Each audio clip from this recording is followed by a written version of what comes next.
Dans cette formation, on va voir un masque d'écrêtage dans Photoshop. Alors, la première des choses, comme toujours, on ne travaille jamais sur la photo originale. On fait une copie de celle-ci. On la désélectionne. Et voilà. Donc, on est bien sur une copie de la photo d'origine.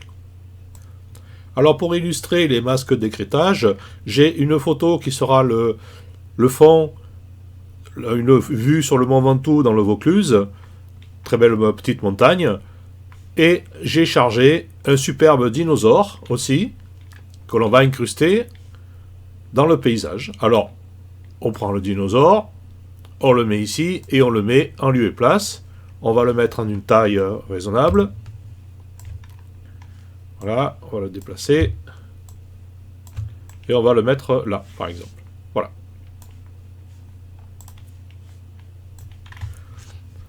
Voilà, on l'agrandit un tout petit peu. Voilà. On va même le mettre là. Vous allez voir pourquoi. Alors, je vais prendre ma photo de fond, de paysage, et je vais venir la mettre par-dessus. De manière à ce qu'on ne voit plus le dinosaure, évidemment. Hein, puisque là, le calque de la photo de paysage est par-dessus le dinosaure est dessous, donc on ne le voit plus. Alors, comment le faire réapparaître? Eh bien justement, on va venir écrêter cette photo de paysage sur le dinosaure. Vous allez voir. Alors, plusieurs manières de faire. Première manière de faire, un clic droit ici sur le calque et on va avoir l'option ici créer un masque d'écrêtage. On a ici le raccourci Alt CTRL G, c'est une autre manière.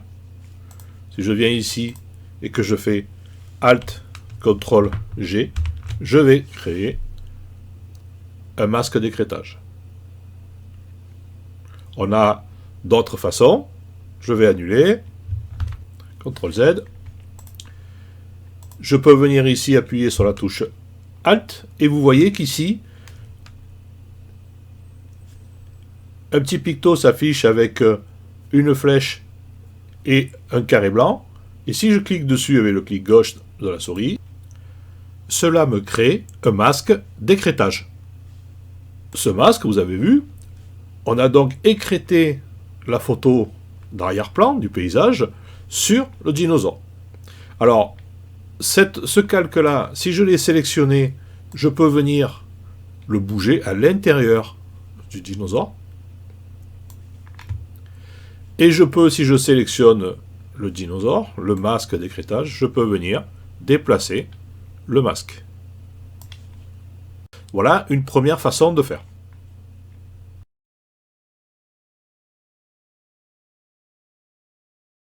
Alors, on repart à zéro. On a vu tout à l'heure donc le masque d'écrêtage avec un dinosaure. On peut faire pareil, par exemple, avec un texte.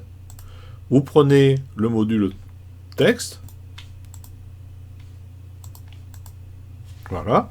On va écrire, par exemple, Philippe. On va le mettre où on désire, on va le mettre un peu en gros. Même s'il est déformé un petit peu, c'est pas grave. Voilà. Un beau Philippe au milieu.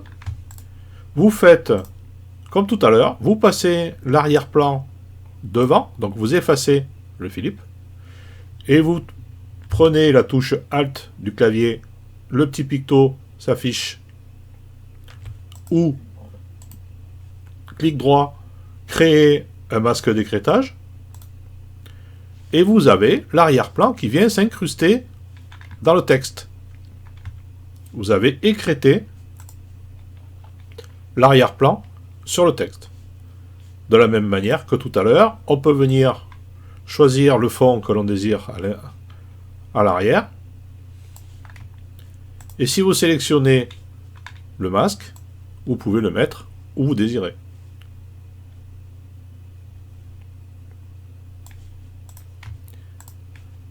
Voilà le masque d'écrêtage avec un texte. Alors nous allons voir là que on peut créer plusieurs masques d'écrêtage sur une même photo. Alors j'ai repris mon superbe dinosaure que je peux placer ici. Je peux, alors comme tout à l'heure, on passe derrière, on peut écrêter, donc on a bien le dinosaure, on a bien le fond qui est écrêté sur l'image du dinosaure, hein, on est d'accord. Alors maintenant, si je peux, ce que je peux faire, voilà, je replace, je remets mon dinosaure, et vous allez voir, on peut très bien venir, donc le dinosaure, le dédoubler, le mettre ici, l'arrière-plan, le dédoubler, venir donc le mettre au-dessus, venir mettre le deuxième arrière-plan entre les deux, et venir donc écrêter celui-ci, et venir écrêter celui-ci. Voilà. Et là, on a donc nos deux masques. Donc suivant l'arrière-plan que l'on sélectionne, on met l'arrière-plan que l'on désire. Suivant le calque que l'on sélectionne, on peut venir déplacer le calque. Voilà. Nous avons vu qu'on peut créer 2, 3, 4, 5, on peut empiler les masques d'écrêtage. Je peux, par exemple, là on a pris l'image d'un dinosaure, tout à l'heure on avait pris un texte, on peut venir prendre un carré, c'est-à-dire que l'image, par exemple, de fond, je la dédouble encore une fois. Voilà. Et je viens créer un carré sur cette image, je la passe dessus, et je visualise, et je viens l'écrêter sur mon carré. Et on a un troisième masque d'écrêtage. On peut venir déplacer le fond et mettre un carré. Déplacer le carré, là où on désire. Si on veut le mettre là, par exemple. Voilà. On a empilé les masques d'écrêtage. On peut venir, avec les masques d'écrêtage, venir créer par-dessus des calques de réglage. Alors, comment faire? Par exemple, je reprends ma photo du départ avec mon superbe dinosaure que j'ai agrandi un petit peu pour vous montrer ce que l'on peut faire avec. Au-dessus donc de ce dinosaure et ici, vous pouvez venir créer, par exemple, un calque de réglage. Là, on va appliquer une désaturation totale. Alors, vous voyez que ce masque, ce calque de réglage, si j'applique la désaturation, il m'applique la désaturation totale sur toute la photo. Ça, c'est le réglage normal. Hein, voilà, si on sature, ou qu'on désature. Par contre, si on vient le sélectionner et qu'on vient faire un masque d'écrêtage, la désaturation se crée que sur le masque de dessous et pas sur toute la photo. On vient donc écrêter le masque de réglage sur le calque. Voilà. Et là, si on vient régler la saturation, on ne touche que le calque de dessous, donc le dinosaure. On peut créer d'autres calques de réglage avec celui-là.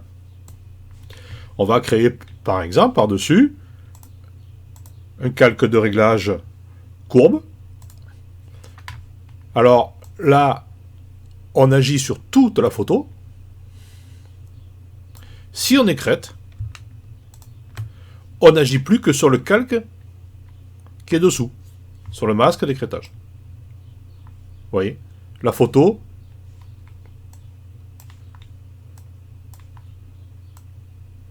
n'est pas altérée du tout, c'est que le dinosaure qui va venir changer de couleur.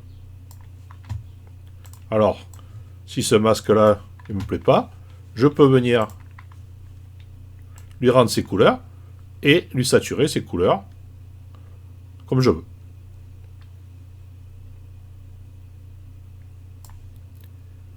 Voilà l'utilité aussi de créer un masque d'écrêtage. Donc on peut venir changer les couleurs ou modifier tout ce que l'on veut sur un masque et pas sur l'autre. N'oubliez pas de vous abonner à la chaîne, de liker la vidéo et d'activer la petite cloche bleue pour avoir toutes les notifications de mes nouvelles formations.